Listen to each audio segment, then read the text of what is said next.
right, so here we are again. Welcome back. Aloha, Eddie, and Koastline, Kevin. So this week, what we're going to talk about is we're going to talk about a program that is phenomenal, has great opportunity, and it's called SkillBridge for our transitioning service members of getting out of the military and getting back into that career world. But me personally, the only experience I have with it is helping out my junior sailors, as I never did it. I just kind of jumped straight into the workforce. So, hey, Kevin, tell me about your experience with SkillBridge. Man, I'm a Coastie. We're the redheaded stepchildren of the military. And I don't even think when I was retiring that the Coast Guard was eligible to participate in it. I think that has since changed. I hope it's since changed. Probably figure that out. But yeah, I don't know shit, man. All right. Well, it's a good thing some of our cellmates here at Fusion Cell actually utilized the program. So we did some interviews. We had some good conversations with a few of our cellmates. We're going to let those experts kind of tell you guys a little bit more about it. We just kind of drafted up some questions and we were talking to them and going through their whole experience and how it worked out for them, and got some good advice from them to help each and every one of you guys. So, hey, Kevin, what else do we got to add into this too? Yeah, I mean, if you got any non-veteran, maybe employers out there that are watching, I think this would be great to see what these people participating in the program get from your company. But, stay tuned. We got a part 2 coming out. We also spoke to some of the leadership here at Fusion Cell that were instrumental in putting together the SkillBridge program for Fusion Cell. I think that's just as important to understand, from a leadership perspective. If you're considering the program for your company, listen to what they have to say. It might be a good fit. Give it a shot. Even in that one too, there might be some good tips and pointers for the service member that's transitioning out on how the employers are looking at things too. So definitely stay tuned for that. Without further ado, man, let's rock and roll. Let's roll. It's Brent Schaefer. As you know, background is military, 30 years in the Air Force. The first, a little bit of that time was in logistics. And after that, it was all military intelligence. So on the Air Force side, just worked operations, anything from counter-drug to finance to tactical operations. Our team was putting warheads on foreheads. So it was very dynamic and very interesting career. And I was able to get the opportunity through Fusion Cell to do the SkillBridge. So Seneca Newkirk, originally from Northwest Indiana, right outside Chicago. So hence the Bears fan, and all sports team Chicago has my heart. Joined the Army 2 weeks before September 11th. I was in the delayed entry program, so still had my full senior year to go. Joined because I wanted to get out of my hometown and explore and do something new.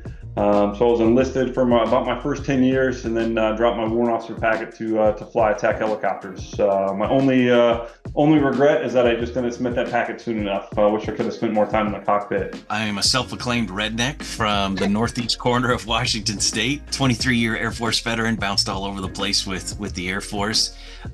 Live up in the mountains now with my family. I got 2 teenage daughters, one graduating tomorrow, actually. I am Amber Bullard. I retired from the Air Force last February. I was in the Air Force for 22 years. I started out as an aircraft maintainer in North Carolina on C-130s. I loved it. I loved all the people I met there, including my husband. Loved the camaraderie and team environment in aircraft maintenance and the deployments we did together. But I knew I probably didn't want to turn a wrench forever. And so after a few years, we went and we were recruiters in Pittsburgh, Pennsylvania, and absolutely loved that. Go Steelers. And it was there that my husband and I both finished our degrees. And even though I loved recruiting, I finished my degree. And, everyone said, well, if you have your degree, you could be an officer. And so I guess I just did what people told me to do. And I put in an OTS application and went to officer training school and became an intel officer. It was when I got to intel school that I realized how much I really loved recruiting, and that I was probably going to spend a lot of time, although I appreciate the extra money, it's not a team sport as much,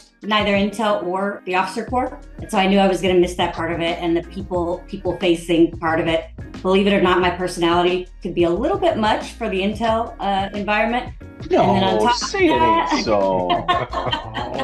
On top of that, then I became very much attached to cyber intel. That combination made me a little extra when I'm already extra. So it was a little bit of a fish out of a water experience for me. There were some experiences I loved, and I wouldn't trade it for anything. The Air Force was really good to me. But I knew when I retired, I was going to have to get back into something that was people facing, and I didn't know what that looked like.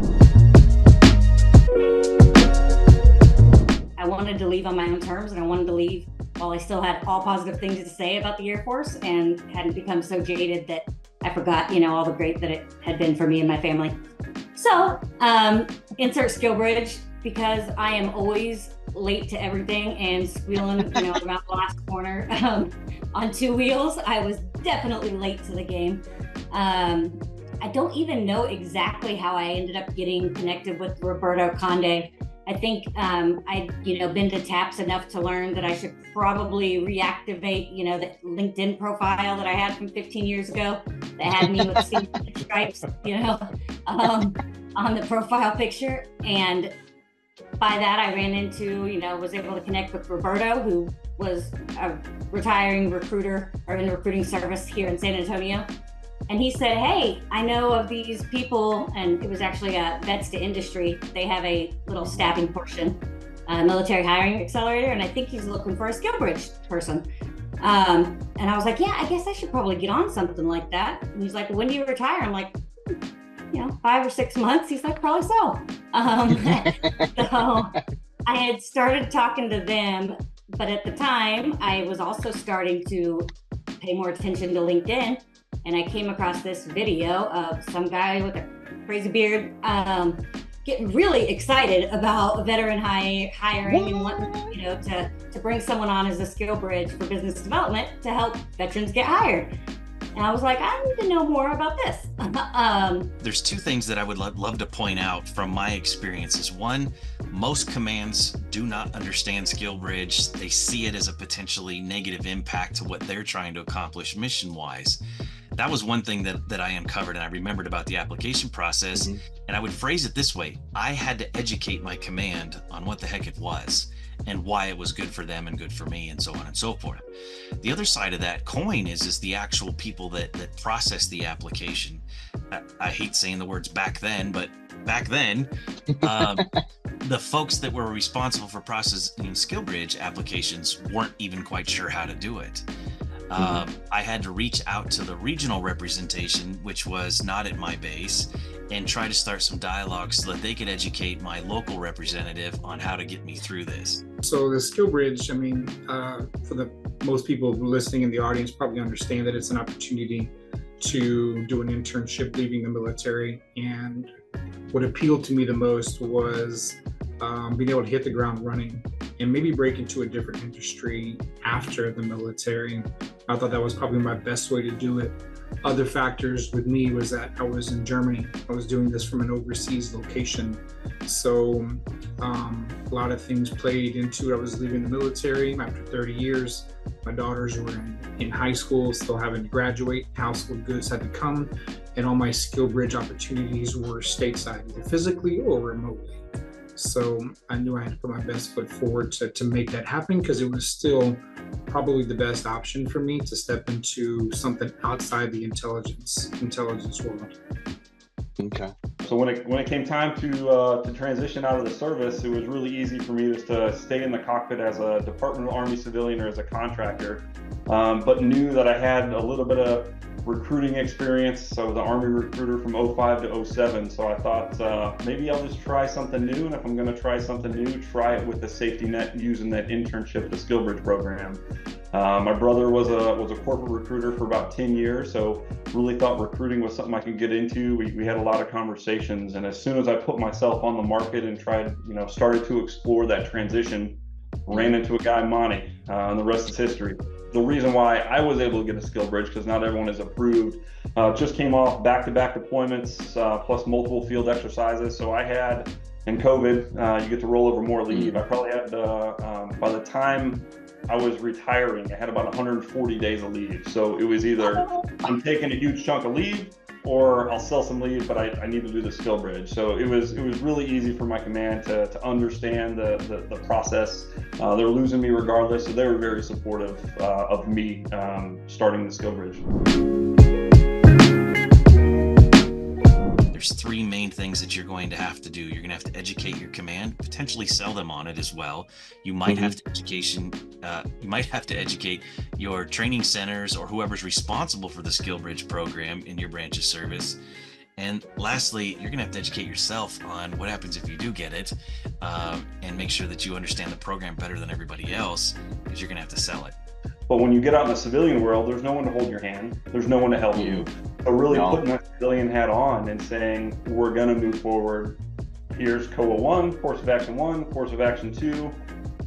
Help me decide which one you'll approve, and that's the one I'm going to go down. Preparation, planning to do it, and communicating, get approval from the command as much as possible. And if you know the system, if you know the process, you'll give your command the confidence in you to go through that process. If you've got a bunch of unknowns, they don't know really about the program, and they don't know that it's okay to say yes and to sign these papers, and they don't know that your programs and your processes and your operations are already being cared for, right? You have to set that up for them. They'll be reluctant, but early is the key. It really is. One, whenever you're considering starting to look into SkillBridge and transition activities, whether it be, 4-block or any of that stuff, whenever you think you're going to start doing that, do it 6 months to a year before that. Just the more that you can get engaged, and really it's its own community, it's its own ecosystem. And the earlier you can get engaged in that, the more people you're going to know, the more connections you're going to have, and the more you're going to understand what your resources are. I think a lot of us just stumble into resources whenever we do, and we don't know if they're the best ones or not. They're just the ones we run into. So, the more you can get engaged in that and understand how it all works, the better. I first learned of it through the TAP program, the Transitioning Assistance Program, like probably a lot of folks did. And they redirected me to the resources so I could understand and learn about it myself. So I would say from an installation perspective in the TAP program, I would think from station to station and program to program, that's probably pretty rehearsed and scripted. So I would say everybody leaving that goes through that program is going to get the same information that I got. Then it's up to me to put it to use. So the resources were definitely there, and I had some one-on-one counseling as well too. Not by virtue of my position, I believe a lot of folks had the one-on-one counseling to start the process. The resources that are available out there on SkillBridge right now are still not crystal clear or cut and dry, especially if you're just entering the transition phase and you really haven't been preparing for it. You haven't been exposed to all the people that are out there. So the first person that I would bring up is Dave Shantz, the quote unquote DOD SkillBridge champion. I've met with him before, and there's probably not too many people that are as up to speed with recent changes and what's going on with the program. And he can answer questions both from the employer's perspective. And I think this is a really important point to make, Kevin, that I failed to bring up on my SkillBridge application process. You may come across an employer that would love to use whatever it is that you're talking about, the SkillBridge thing, and they'll always say SkillsBridge. It's funny how that translates really quickly, but you may come across an employer that would love to use the program, but they're not a provider. They haven't been approved. That whole thing is a whole nother ball of wax, and I would encourage you to get educated on how employers can become a SkillBridge provider. Dave Shantz can do that as well. There's another organization that I have no personal affiliation with, and I've never been to their event, but I've only heard positive things from that, and that's 50 Strong. They have a pretty robust SkillBridge information program. They also have the ability to connect folks to active SkillBridge providers that are looking for people. And then lastly, I'll plug something that's near and dear to my heart is Milcroot. Milcroot is another resource where it is a community of recruiters that have military affiliation that are out there helping people get closer to opportunity. And many of us Milcrooters have a lot of experience with SkillBridge. And if we don't, we know people that are. Man, it's awesome. I just love talking with our cellmates, man. I learn new things every time, man. Biggest takeaway, I think, for me in this one is if you're a service member about to transition out and you're interested in SkillBridge, man, 1, do your homework. 2, reach out to those that have gone before you and do your homework. Bring it to your chain of command. Become the subject matter expert for yourself. I mean, what else you got, Kev? Yeah, absolutely. And some cool statistics didn't show in this episode, but are coming in part due. 100% of the people that SkillBridge have used them got a job. Now, I know that's not always the case. However, the statistics are really in your favor. And at the end of the day, even if you don't get the job with the company, you've got a great reference now, a professional relationship outside of the military that you created. You've been able to show them your stuff and how you shine. Now they can take that firsthand experience and speak to it to a future potential employer of your choosing. Yeah, man. So, all right, everybody. It was a wonderful time chatting with some of our cellmates. Hope you guys learned something, and stay tuned for the next episode with the leader. I don't even know what just happened right there. That was awesome. Yeah, just watch the next one. It'll be awesome. Yeah, it's coming. All right.